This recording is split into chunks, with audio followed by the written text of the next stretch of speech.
On the evening of October 29th, a crowd of rioters stormed the Makhachkala airport and then flooded the tarmac after a flight landed from Tel Aviv.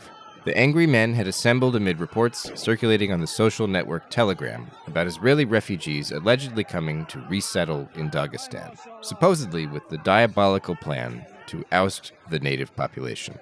Rioters waved Palestinian flags and chanted anti-Semitic slogans. Right now you're hearing a recording of some of that ruckus in the background as I speak. Members of the crowd clashed with police, kicked through barricades, and stopped vehicles leaving the airport, checking travelers' passports in search of Israelis. Surrounded passengers pleaded with the angry mob, holding up their Russian passports and shouting that they aren't Israelis. A woman who arrived on the flight from Tel Aviv later told journalists at Mediazona how she and a couple of dozen other passengers, including a sick child who was hooked up to a breathing machine, were escorted off the plane, then into the airport and guarded to varying degrees as the riot swirled downstairs. The scene was chaotic. Someone snapped a now infamous photograph of a rioter on the runway peering into a jet engine, which was instantly mocked on social media as the embodiment of the pogromist's idiotic hunt for Jews. While some passengers trickled into the city of Makhachkala, the others were eventually carted off to a nearby military base and then airlifted the next morning in military helicopters to an airfield in Mineralny Vody, about 280 miles to the west. Sharing a video from the X account of the right-wing news aggregator Visegrad24 that contained footage of rioters bashing their way through Makhachkala Airport, U.S. Republican Congressman Dan Crenshaw tweeted, "Never heard of Dagestan until now, but apparently it's a Jew-hating hellhole." Dagestan, if you didn't already know, is part of Russia's North Caucasian Federal District. The republic is the southernmost tip of Russia, sharing land borders with Azerbaijan and Georgia, and Russian boundaries with Chechnya, Kalmykia, and the Stavropol Krai. If anybody listening knows Representative Crenshaw, please pass along that information. But on this week's show, let's talk to people who have already heard of Dagestan, and let's try to understand how such a terrifying display of anti-Semitism gripped the republic's biggest airport a week ago. Welcome to The Naked Pravda.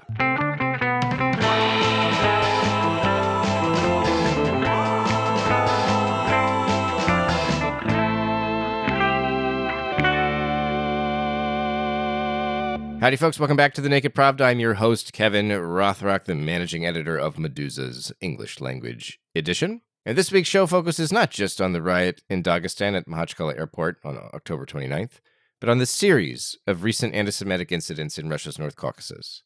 A day before the airport violence, locals in the city of Khasavyurt assembled outside a hotel amid rumors circulating online that it was accommodating Israeli refugees.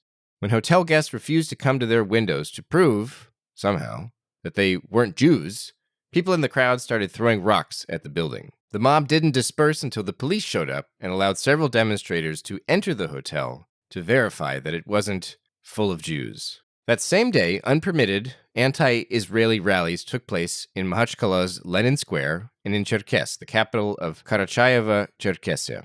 Demonstrators demanded that Israeli refugees not be allowed to enter the region and that ethnic Jews be expelled from the area. The following morning, on October 29th, unknown individuals set fire to a Jewish cultural center in Nalchik that was still under construction.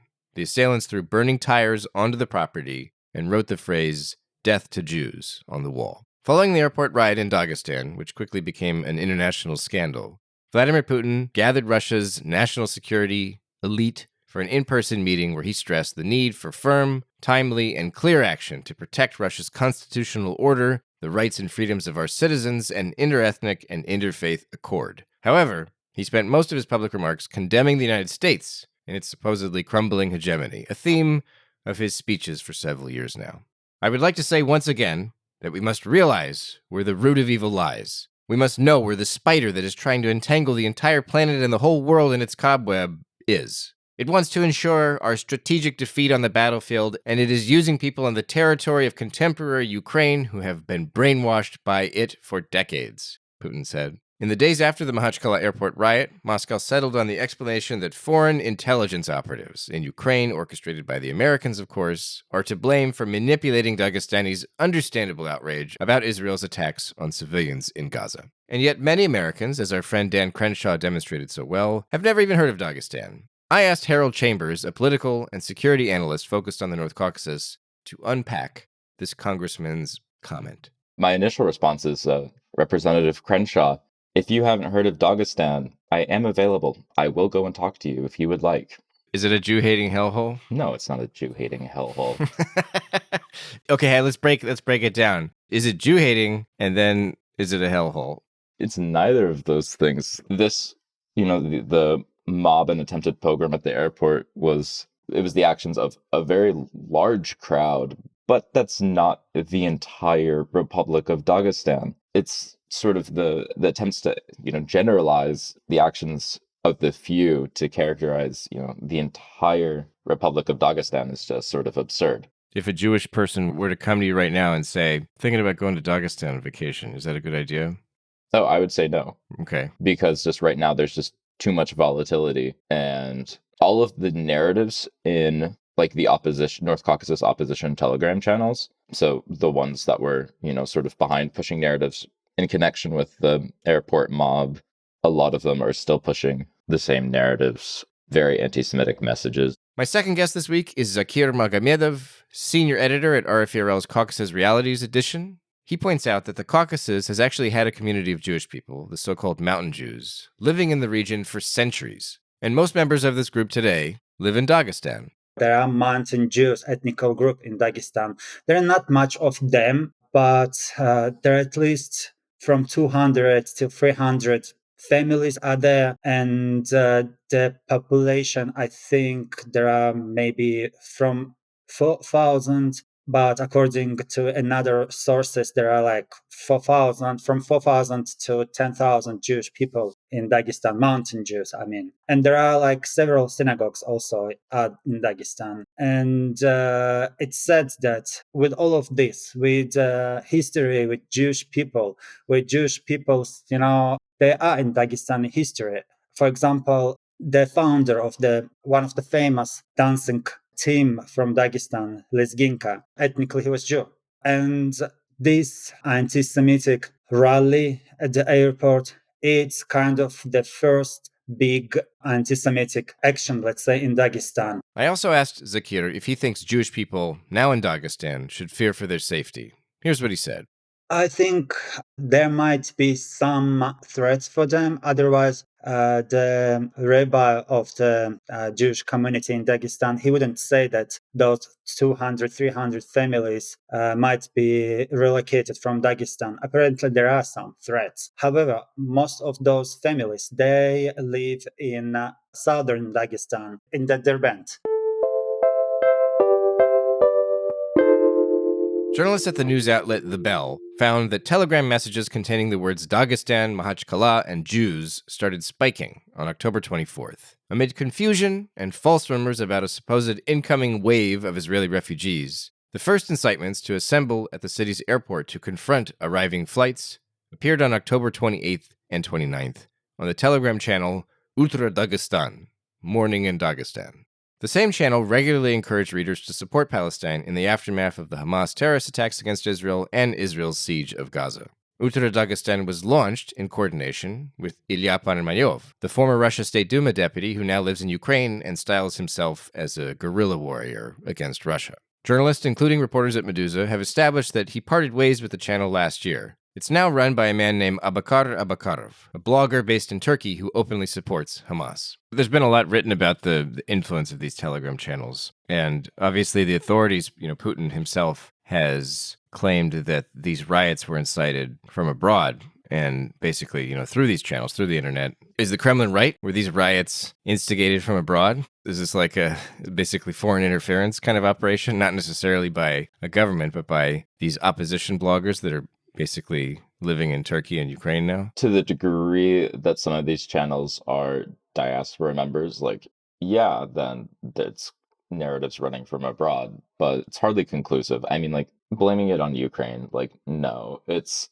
just an attempt to avoid accountability for the situation in Dagestan and sort of, to deny agency and the actual local dynamics at play. So where do you place accountability? Who's responsible then? Does Putin make too many anti-Semitic remarks and he's the one responsible for inciting this, or are there local officials doing this? Briefly interrupting myself here to remind listeners that the Naked Pravda has a whole episode released in late September devoted to Vladimir Putin's anti-Semitic remarks, particularly his comments about Ukrainian President Volodymyr Zelensky. Meduza senior news editor Sam Brazil spoke to historian Artyom Yefimov, the editor-in-chief of Meduza's Signal newsletter. Check the description of this episode of the show for a hyperlink to that show, or just look in your podcasting app of choice for the episode title, What's Behind Putin's Recent Spate of Anti-Semitic Statements? Like, where do you place the responsibility? I've seen, the whole argument that, it's Putin making all these anti-Semitic comments, and so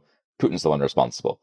To which I would respond, yeah, they're totally listening to what Putin is saying in his every word. Absolutely. Like, no, of course, that's not, it's this attempt to flip regional politics into Kremlinology. Presumably, it's this combination of the Telegram channels and then just also the fact that this stuff is spreading like wildfire. Like it was just yesterday in Ingushetia, they arrested people for basically trying to pulling the exact same thing related to flights. The Chechens are concerned. The Kadyrov regime is very concerned about this. They had Chingiz Akhmedov, the head of the state TV channel Grozny, and they had Ahmed Dudayev, Kadyrov's propaganda minister, both out countering narratives around these flights and everything. So is it just good old-fashioned grassroots anti-Semitism, or Hamas's attack on Israel on October 7th, and then the subsequent actions of Israel doing tons of airstrikes on Gaza?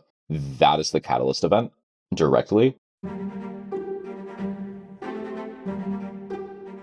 A small trigger warning, dear readers, if that's the right phrase here. In comments ahead, you'll hear talk of genocide allegations leveled at Israeli actions against the Palestinian people. If you don't already know, please note that this subject has been hotly debated for years, and both sides in the long-running conflict frequently accuse the other of genocidal intent.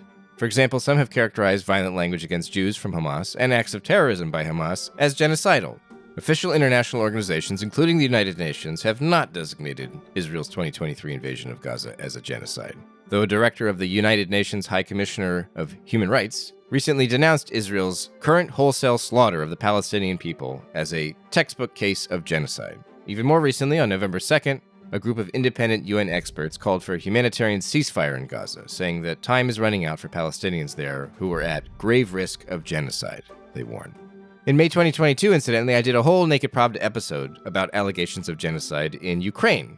Some people hated it, some found it interesting. It is a contentious, messy subject wherever it arises. And the Telegram stuff is more opportunistic then? It's like this combination, basically, of Israel's committing a genocide in Gaza, to which being subjected to genocide is something the North Caucasus peoples generally know quite a bit about. This shared struggle against oppression, this is not the first time that this has sort of been, a narrative that's appeared. It was very notable, back early 2010s in connection with Syria. And it was one of the initial reasons pre-ISIS that, foreign fighters would leave the North Caucasus to go down to fight in Syria. Back with my combination here. Israel-Palestine conflict, has this resonated for a while? Is this because obviously, like, my layman's assumption is like, okay, there's like solidarity between Muslims, but you've also pointed out that there's a shared history of genocide and forced relocation and all that stuff. Yeah, that stuff is, at least in terms of like current framing devices being employed, there has been solidarity for some time, and it's this. I've seen different, like people in like the human rights field and stuff, people that have worked in the North Caucasus for much longer than I have. And some of the comments they've been making is, it didn't use like solidarity with Palestine didn't used to be this substantial. And you think it's driven by events? It's driven by events, but it's also the fact that there's definitely among younger generations been a religious shift that has not fully been comprehended. Meaning more religious, or? Yeah, more religious and more fundamentalist. Which means greater solidarity among the faith. Yeah.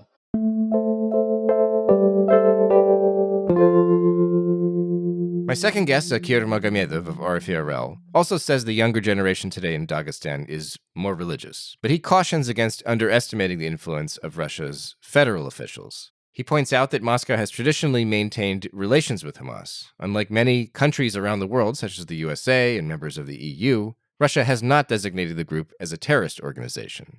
Hamas regularly sends delegations to Moscow, most recently on October 26th, after the group's most recent terrorist attacks in Israel. All of those people at the airport, they're absolutely more religious than previous generation, if I can say it like that. And also all these young people, all these, and they see that Hamas is welcomed in Kremlin. The Kremlin is kind of trying to take sides, and they're playing on the Hamas side. And it also was something like encouraged people to go to the airport, because it was something like, oh, it is allowed to hate Jewish people, something like that. And so there's just a lot of dynamics that, because the region is so frequently considered periphery from like basically all points of view, the Kremlin and just researchers, like there's dynamics that aren't fully understood here, or they've been painted in very broad strokes, but like the actual detailed accounts of sort of what ideologies are being and narratives are being employed has not fully been delved into. And so that leads sort of then to the questions we're now, that are now being asked of like, okay, wait, is this all anti-Semitism? Has this always been here? And it's sort of been this combination of growing religiosity and more fundamentalist religiosity. And then that gets sort of triggered by the events in Gaza. And the pictures that are shared out of Gaza by these accounts are just absolutely horrific. And it's almost always kids. And it is some of like the worst stuff I've seen. Zakir Magomedov told me that social media, and not just Telegram channels, has played an important role in inciting anti-Semitic rioting in Dagestan. He also explained how he views the connection Dagestanis and people across the North Caucasus feel to the Israel-Palestine conflict. This support for people in Palestine, it wasn't something big in Dagestan or in North Caucasus republics. It was like, from time to time, some local Muslim NGO organizations, they were, collecting some help money for people in Gaza. And that's it. And it wasn't like, something big and something like people will react on it. But this nowadays conflict, it's became huge thing, and it's became huge thing because of Telegram channels, because of Instagram, and probably you have heard about Ultra Dagestan Telegram channel, Morning Dagestan. And however, it's not also fair to say that only because of that Telegram channel this protest started. A lot of people in Dagestan, ordinary people, not just like, opinions leaders, not just politicians, sportsmen, ordinary people as well. They were posting on their Telegram channels, on Instagram accounts. They were posting some pictures, some videos, writing that those videos and pictures are from Palestine, writing that there are like several thousand kids were killed at one day. There was a lot of misinformation. There was a lot of, that fabricated news. There was a lot of photoshopped photos, and all of those photos and videos and information that were posting by ordinary people as well. And of course, because of all of these things, it got elevated. It's kind of, I don't know, is it fair or not to say, it's kind of reminding me that something like Thousand Hills Radio, like people was sharing that hate towards Jewish people, was because they were saying like Jews are responsible for this war, for these children/women killing things in Palestine. So, and of course, on this heavily, let's say, informated land, there's landed all these Telegram channels activities as well. There wasn't only Morning Dagestan Telegram channels, there were several others. And they were writing about that people should not allow Jewish people come to Dagestan. And, some businessmen and business ladies, they were posting something like, that they are not allowing Jews to enter their cafes, for example. There is one of the most popular video, young woman. She's an owner of some rental blocks, and she was saying that Jewish people, they are not welcomed in their places, and if they will enter there, they will be banned immediately. With all of this, of course, it was easier for those Telegram channels to gather that much people. In September 2022, Dagestanis staged multiple protests against President Putin's mobilization orders. The biggest demonstration took place in Makhachkala. Among others, the Telegram channel Utra Dagestan urged its readers to attend. Hundreds of people turned out, and police arrested roughly 200 protesters, leading to about 30 felony prosecutions.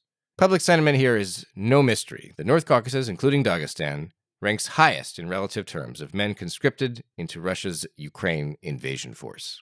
The war in Ukraine, what effect is that having? Because I know that in Dagestan and really across the North Caucasus, we've seen really the only major anti-mobilization demonstrations.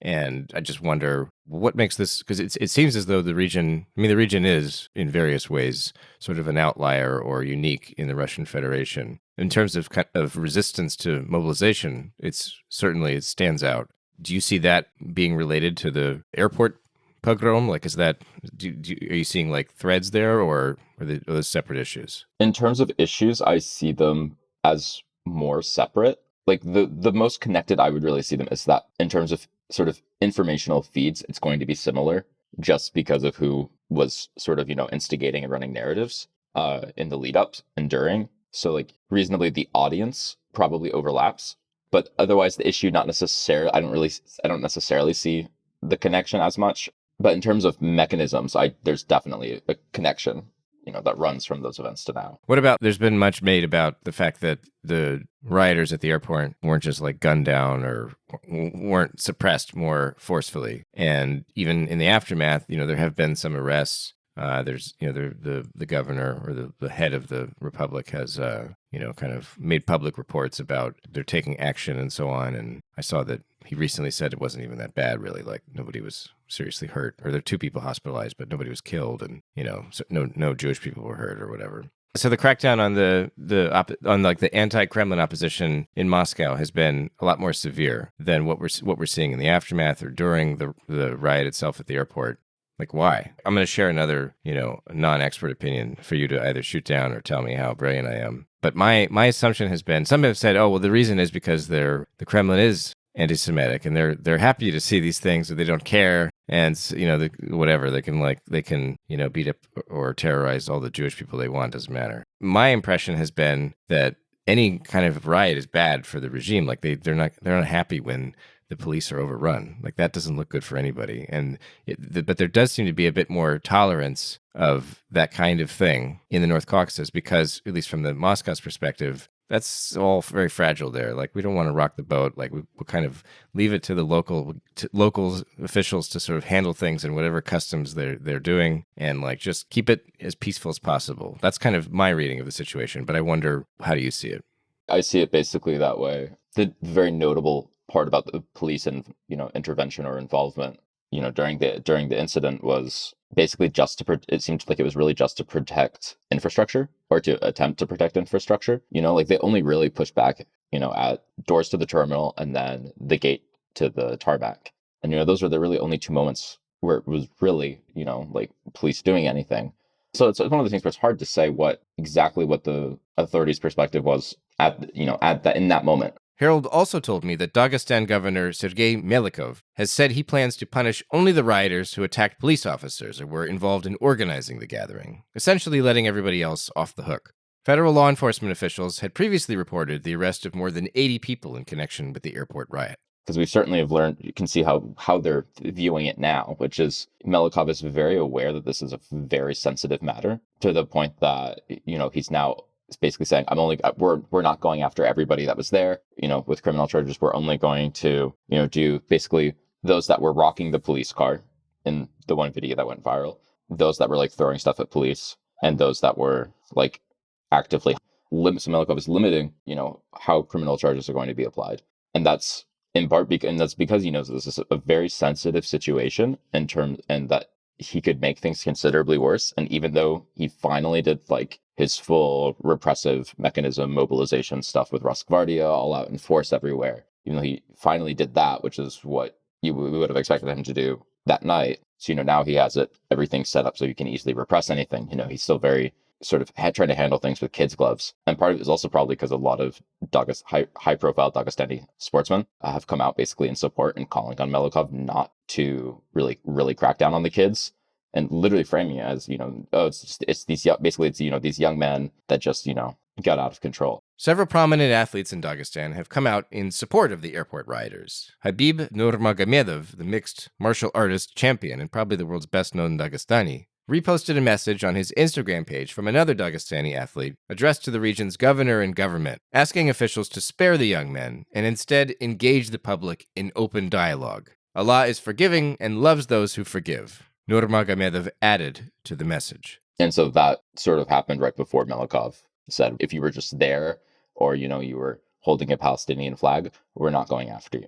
And I know, and so after he said that, somebody asked Peskov about it. And it was actually interesting, his comment, because he was just like, it's his prerogative, it's it has happened in his region, we fully support him, which I just thought was very interesting considering these criminal charges, unless if they've been moved back down, are not being handled in Dagestan because it's Bastrikin and the investigative committee in Moscow handling the criminal charges. And so I found that a very intriguing comment. When asked on November 2nd about the police investigation into the Makhachkala airport riot, Kremlin spokesman Dmitry Peskov expressed support for Dagestan's governor. Days earlier, Vladimir Putin's press secretary told journalists that the reasons for the anti-Semitic riot were understandable against the backdrop of TV footage of the horror unfolding in the Gaza Strip.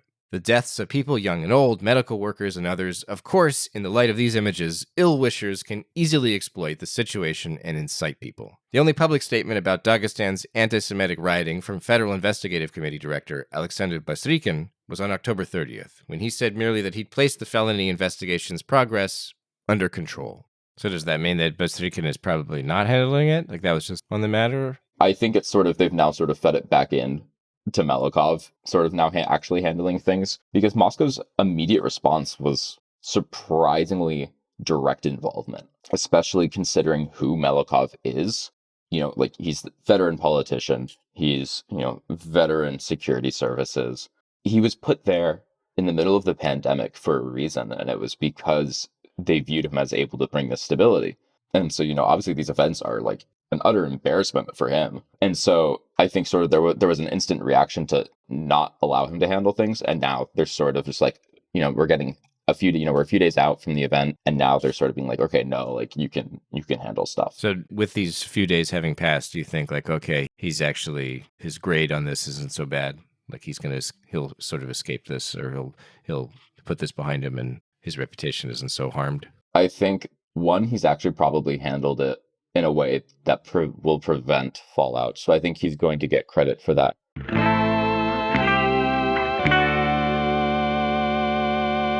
Thanks for tuning in, folks. This has been The Naked Pravda, a podcast from Meduza in English. Remember that undesirable status back in Russia means our entire news outlet now relies on readers and listeners around the world to support our work. Please visit our website for information about how to become a contributor with one-time or recurring pledges. Thanks again. Until next week.